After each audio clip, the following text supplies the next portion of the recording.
प्यारे दोस्तों, अस्सलाम वालेकुम। आप देख रहे हैं इरफानी नेटवर्क यूट्यूब चैनल और मैं हूं मोहम्मद इरफान। झारखंड अजान के दुश्मनों को लगा दोहरा झटका। अजान पर बकवास करने वालों के लिए असदुद्दीन ओवैसी ने किया गिरफ्तार करने की मांग। और बड़ी बातें असदुद्दीन ओवैसी ने किया है दोस्तों। साथ ही साथ नमाजियों के ऊपर बरसने लगे फूल। क्या है पूरा माजरा आप तक पहुंचाएंगे। लेकिन दोस्तों, इस समय अजान को बैन करवाने के लिए, अजान को रोकने के लिए भरपूर कोशिश की जा रही है।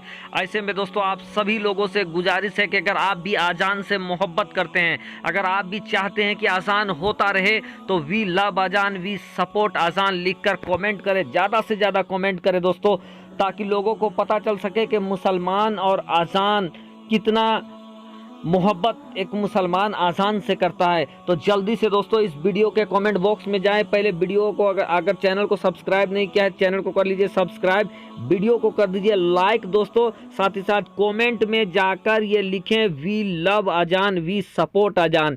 हम अजान से मोहब्बत करते हैं, हम अजान का समर्थन करते हैं। इस तरीके से आप कमेंट बॉक्स में जाकर लिखें दोस्तों, ताकि लोगों को पता चले कि अजान मुसलमानों के जीवन का हिस्सा है, ज़िंदगी का हिस्सा है। अजान कभी बंद नहीं हो सकता। अजान को मुसलमान कभी बंद होने नहीं देंगे। चलिए दोस्तों आगे बढ़ जाते हैं। सबसे पहले अजान को किस तरीके से चौतरफा घेराबंदी की जा रही है, और महाराष्ट्र से जो अजान का विवाद पैदा हुआ था दोस्तों, करीब करीब आप देश भर में ये आधे से ज़्यादा हिस्से में ये विवाद फैल चुका है। ऐसे में दोस्तों कल एक बहुत बड़ी चीज़ देखने को मिला, जब महाराष्ट्र के कांदिवली और दूसरे इलाकों में दोस्तों अजान के साथ ही साथ हनुमान चालीसा बजने लगा। और हनुमान चालीसा बजाते हुए भक्तों ने एमएनएस के झंडा लहराए, साथ ही साथ तेज आवाज़ में हनुमान चालीसा बजाना शुरू कर दिया। बहरकैफ दोस्तों इतना ही नहीं, बल्कि राज ठाकरे अपने घर के अंदर से लोगों को ट्विटर के जरिए भड़काता रहा और लोगों को ये उकसाता रहा कि वो इस तरीके का काम करे। अब दोस्तों जैसे ही आज़ान के साथ हनुमान चालीसा बजना शुरू हुआ, लोगों ने भी अपनी प्रतिक्रिया देना स्टार्ट कर दिया।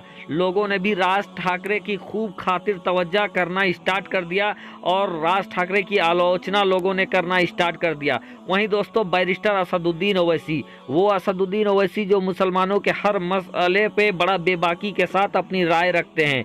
यहाँ तक कि दोस्तों गरीब, दलित और जो पिछड़े वर्ग के लोग हैं, ऐसे लोग जिनकी आवाज़ कोई नहीं सुनता है, उनकी आवाज़ बनने की कोशिश असदुद्दीन ओवैसी करते हैं। उन्होंने अजान के मुद्दे पे दोस्तों अपनी चुप्पी तोड़ते हुए, यूं तो 12 असदुद्दीन ओवैसी ने अजान पर बातें कही है, लेकिन इस बार जब से उद्धव ठाकरे के साथ ये मामला चला था, उद्धव ठाकरे ने ये फसाद देश में जब से फैलाया था, असदुद्दीन ओवैसी काफ़ी वेट एंड वॉच की स्थिति में थे। लेकिन इस बार जब हनुमान चालीसा अजान के साथ बजने लगे और अजान की बेहुरमती करने की कोशिश किया गया, तो असदुद्दीन ओवैसी ने भी सीधे तौर पर दोस्तों इस तरीके के देश में फसाद करवाकर हिंदू मुस्लिम को आपस में भिड़वाने की कोशिश करने वाले राज ठाकरे के लिए उद्धव सरकार से सीधा मांग कर दिया कि राज ठाकरे जैसे लोगों को अकल ठिकाने में लाने का एक ही तरीका है कि इनको गिरफ्तार किया जाना चाहिए, इनको अरेस्ट करके जेल में ठूसना चाहिए, ताकि इनके जेहन के अंदर जो फसाद पैदा हो रहा है, जो लोगों को ये उकसा रहे हैं, भड़का रहे हैं, वो कीड़ा इनके दिमाग के अंदर जो है वो शांत हो जाए। तो असदुद्दीन ओवैसी ने दोस्तों उद्धव ठाकरे सरकार से सीधा मांग किया है कि राज ठाकरे जैसे लोगों को गिरफ्तार करना चाहिए। ये समाज के लिए सही नहीं है। अगर ये समाज में इसी तरीके से खुले फिरते रहेंगे तो ये लोगों को लड़ाते रहेंगे, लोगों में तनाव और हिंदू मुस्लिम के बीच बंटवारा की राजनीति करके ये अपनी राजनीतिक रोटियां सेकते रहेंगे। और इसीलिए ये अजान को लेकर इस तरीके का विवाद पैदा करा रहे हैं और अब अजान के साथ हनुमान चालीसा भी होने लगा है। ऐसे में असदुद्दीन ओवैसी ने सीधा सरकार से मांग किया है कि राज ठाकरे को गिरफ्तार किया जाना चाहिए। दोस्तों असदुद्दीन ओवैसी की मांग सही है या गलत है, आप कमेंट के जरिए हमें ज़रूर बताएं।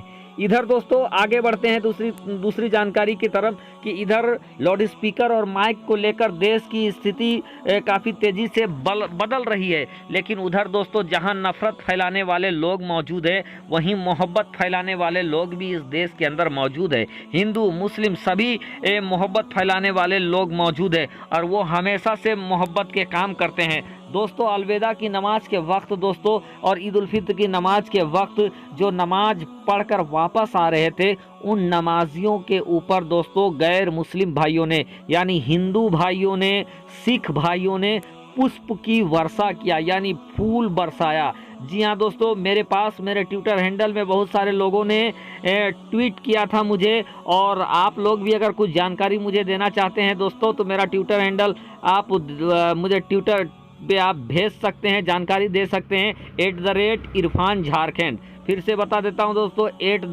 @इरफान झारखंड मेरा ट्विटर हैंडल है, वहां आप मुझे जानकारी भेज सकते हैं, मुझे जानकारी दे सकते हैं। तो मुझे बहुत सारे लोगों ने ट्विटर के जरिए भी जानकारी दिया, जहां वीडियो भेजे गए और दूसरे सबूत डाले गए कि नमाजियों के ऊपर फूल बरसाया गया। दोस्तों नमाजियों के ऊपर आप जाकर प्रयागराज में फूल बरसाए गए, फूल डाले गए। साथ ही साथ दोस्तों मुरादाबाद के अंदर भी मुस्लिम भाइयों पर गैर मुस्लिम भाइयों ने फूल बरसाए, सिखों ने फूल बरसाए, हिंदू भाइयों ने फूल बरसाए।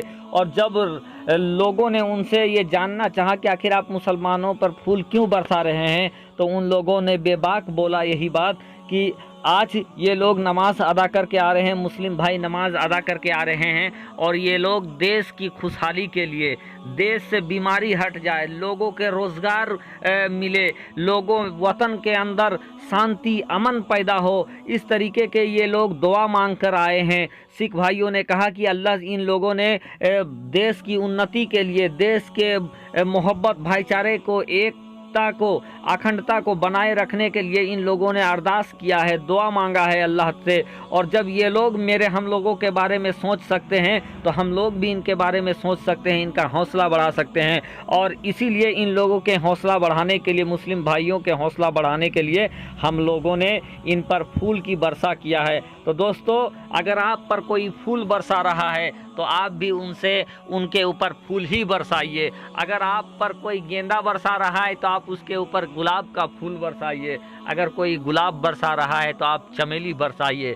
अपना तो तरीका ये होना चाहिए कि अगर कोई 10 आना मोहब्बत करता है तो हम 20 आना मोहब्बत उनसे करें। प्यारे दोस्तों, तो नमाजियों पर फूल बरसना स्टार्ट हो गया है और ये भक्तों के मुंह में करारा तमाचा है। जो नफरत फैला रहे हैं उनके मुंह में करारा तमाचा है। प्यारे दोस्तों, गुज़िश्ता दिनों में हम लोगों ने ये भी देखा है कि जब रामनवमी की जुलूस निकल रही थी तो उस जुलूस के अंदर मुस्लिम भाई गैर मुस्लिम भाइयों को यानी हिंदू भाइयों को धूप में खड़े होकर, रोज़ा में खुद भूखे प्यासे थे लेकिन रोज़ा में खड़े होकर लोगों को पानी पिला रहे थे, शरबत पिला रहे थे। दोस्तों इसी से तो बनता है हिंदुस्तान और इसी की ज़रूरत है। शुक्रिया आदाब।